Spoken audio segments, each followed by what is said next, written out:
Perkenalkan, saya Denny sebagai host episode kali ini dan kita kedatangan narasumber bernama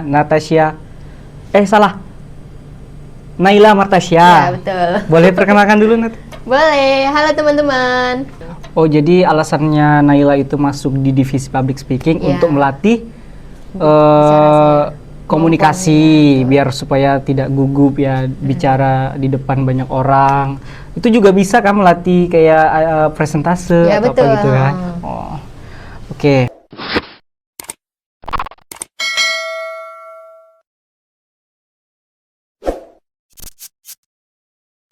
Assalamualaikum warahmatullahi wabarakatuh. Hai Sobat Kampus, kembali lagi di podcast Mahaputra. Perkenalkan, saya Denny sebagai host episode kali ini dan kita kedatangan narasumber bernama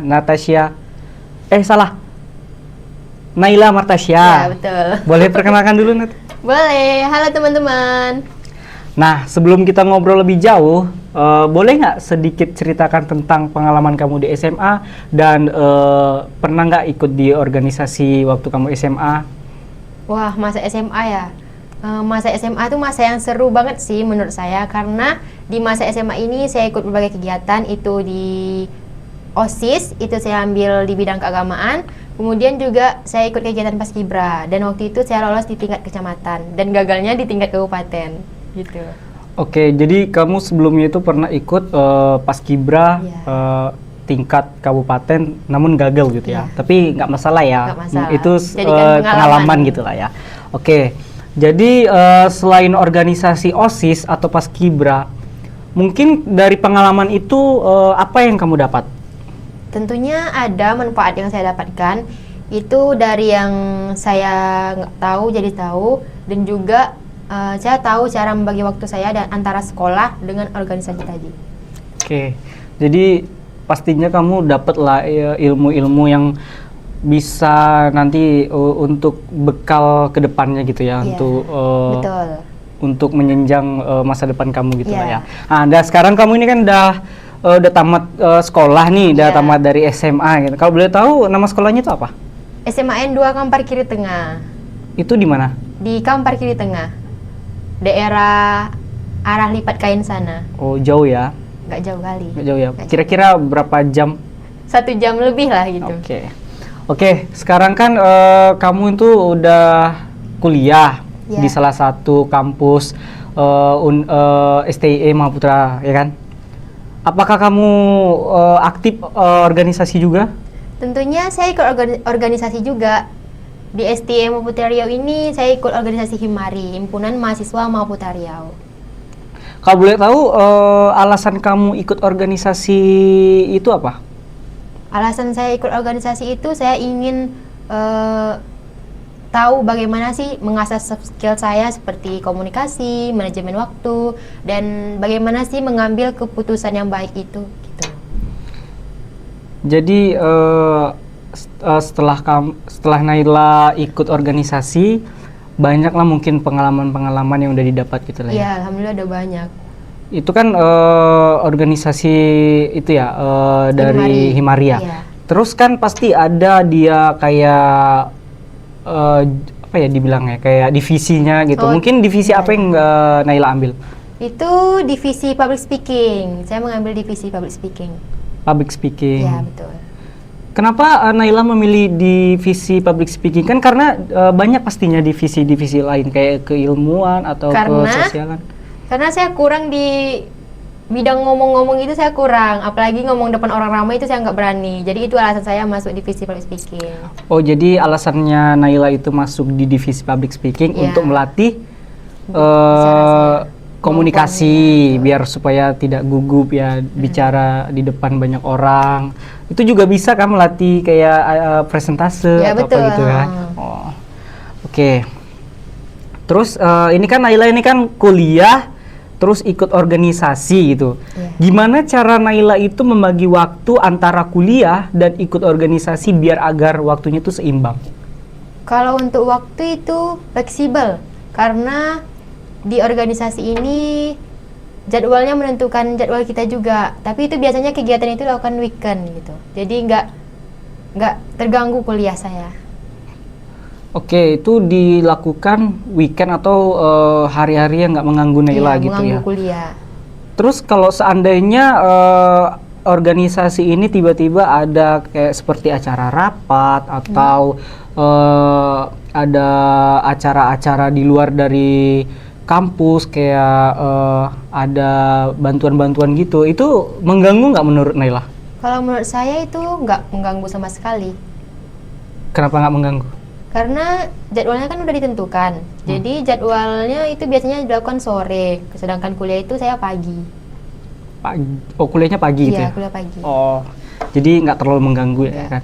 Oke, jadi bisa nggak sih kasih tipsnya gimana sih cara membagi Tips apa waktu? tuh? Membagi waktu. Iya, membagi waktu. Ya. Kalau menurut saya sih membagi waktu ini antara tugas sama organisasi tadi. Kalau untuk ada tugas itu jangan menunda-nunda supaya nanti kalau seandainya ada kegiatan organisasi, tugas kita udah selesai gitu. Jadi kita nggak pusing-pusing lagi mikirin tugas.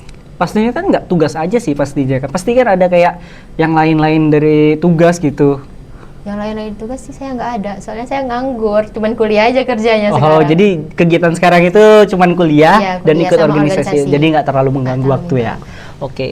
Jadi buat teman-teman kalau mau tahu tipsnya bisa tanya aja langsung ke Naila Martasya ya kan. Boleh. Bisa nanti dibagi-bagi sama teman-temannya mungkin. Oke. Saya mau tanya lagi nih. Dari pengalamannya Naila tadi, setelah masuk kampus ikut organisasi, terus alasannya ikut organisasi, cara membagi waktunya.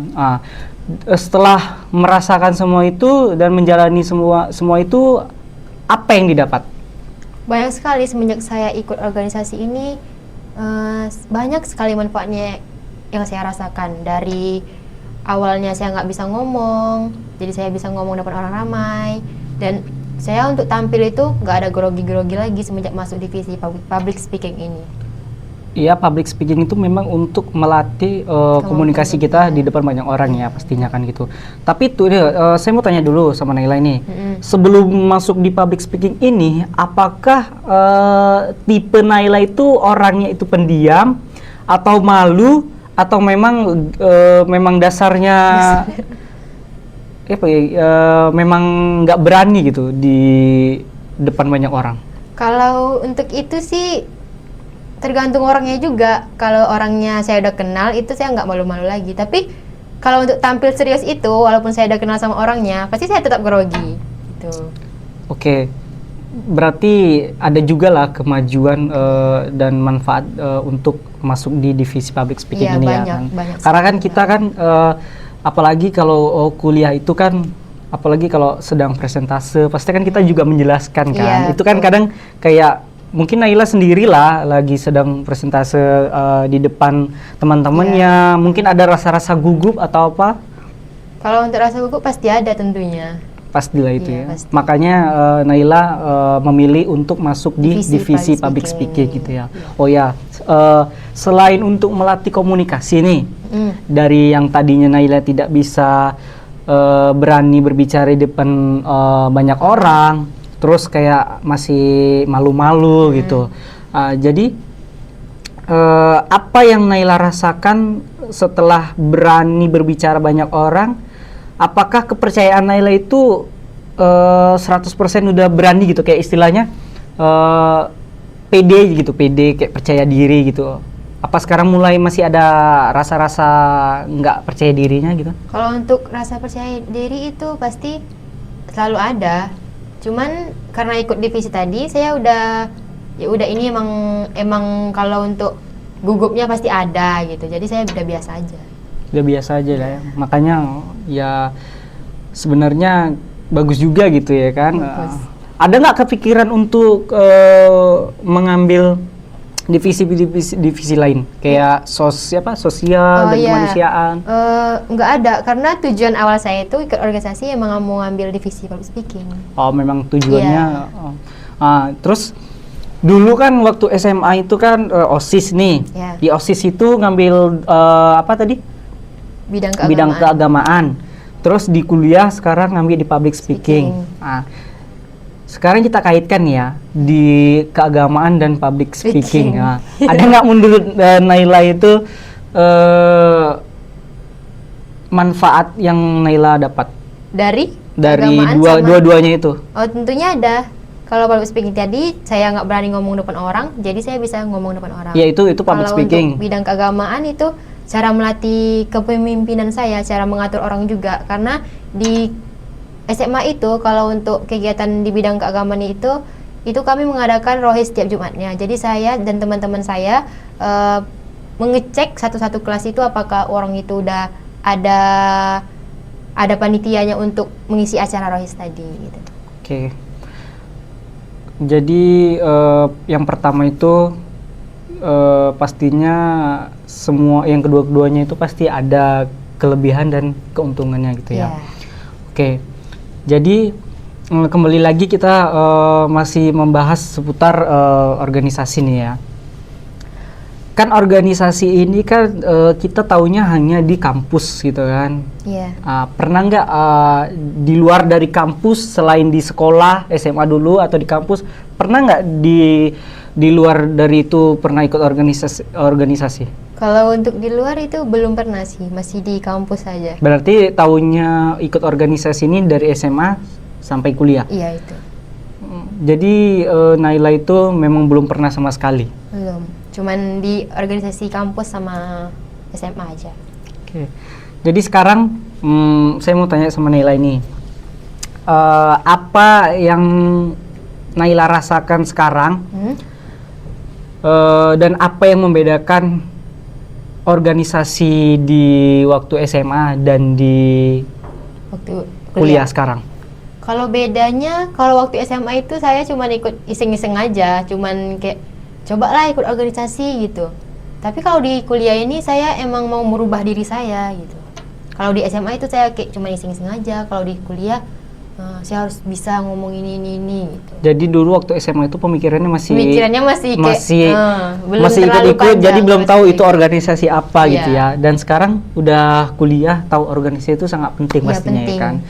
Jadi organisasi itu memang sangat penting. Apalagi kita kan sekarang ini udah kuliah, pastinya kita butuh bekal untuk masa depan kita juga. Karena kan organisasi itu kan melatih jiwa kepemimpinan kita, keberanian Iya, kita. Dengan Naila sendirilah setelah masuk organisasi ini, yang tadinya nggak bisa apa-apa, maksudnya nggak bisa berani berbicara di depan orang banyak, dan sekarang udah berani. percaya diri Iya, gitu betul. kan. Berarti nanti selanjutnya bisa dong ajarkan kepada adik-adiknya atau teman-temannya yang ada di kampus, Bisa. ajak bergabung ke organisasi, masuk ke divisi-divisi lainnya, atau divisi yang mungkin saat ini Naila gabung. Divisi public speaking itu gitu. Oke, kita langsung aja ya. Tadi udah kita bahas tentang mengapa dan alasannya Naila ikut di organisasi dan memilih divisi public speaking. Ada nggak program-program kerja yang mungkin kedepannya akan dilakukan? Oh, tentunya ada. Itu kami banyak prokernya. Di antaranya itu kami melakukan webinar dan seminar itu minimal 2 kali dalam satu periode, dan juga kami mengunjungi panti asuhan. Kami ada program mengunjungi panti asuhan. Tuh. Oh, jadi public speaking ini juga punya program kerja mengunjungi panti-panti asuhan gitu ya. Selain panti asuhan ada lagi? Ada, rencananya kami mengunjungi SMP, tapi itu belum disetujui kayaknya ya. Jadi masih berjalan. Masih berjalan ya. Tapi kemungkinan itu akan dilakukan. Kami akan melakukan sosialisasi ke SMP secepatnya itu, mungkin lah ya. Oke, karena kita udah membahas kan awalnya Naila itu ikut organisasi, terus sampai tadi tujuannya atau kenapa mau bergabung di organisasi, terus cara membagi waktunya. Bisa nggak kasih motivasi kepada teman-teman kita atau adik-adik kita yang di luar sana, atau ya mungkin yang ada di sekitaran kita lah ya, mungkin ya, motivasi gitu loh, agar mereka itu bisa tahu tertarik ya. Oke, buat teman-teman yang belum bergabung dengan organisasi, mari mulai sekarang bergabung dengan organisasi. Kenapa? Karena di organisasi ini kita dapat banyak manfaatnya. Di antaranya itu kita bisa tahu bagaimana mengatur waktu, komunikasi yang bagus, mengatasi masalah-masalah kita, dan bagaimana sih cara mengambil keputusan yang baik itu. Jadi jangan ragu-ragu untuk masuk organisasi. Jangan jadi mahasiswa kupu-kupu ya. Mulai sekarang jadi mahasiswa kura-kura aja. Wah, bagus banget motivasinya ya, Naila. Ya. Oke, jadi buat teman-teman yang di luar sana, apa yang sudah diberikan atau yang sudah diceritakan sama Naila tentang organisasi itu, mungkin motivasinya tadi itu bisa juga ya untuk adik-adik atau teman-teman yang di luar sana bergabung di organisasi. Mungkin karena organisasi itu sangat penting ya pastinya untuk penting. bekal kita di masa depan. Di dunia pekerjaan juga penting. Di dunia pekerjaan itu pastinya yang tadinya kita takut ya kan. Terus kita bergabung ke organisasi, kita jadi percaya diri. Iya, betul. Oke teman-teman, jadi pembahasan kita sampai di sini. Mungkin kita bisa bertemu di lain waktu. Oh iya, terima kasih juga untuk narasumber kita. Sama-sama. Naila Martasya. Mungkin kita bisa jumpa di lain waktu lagi ya. Oke, sekian dan terima kasih. Wassalamualaikum warahmatullahi wabarakatuh.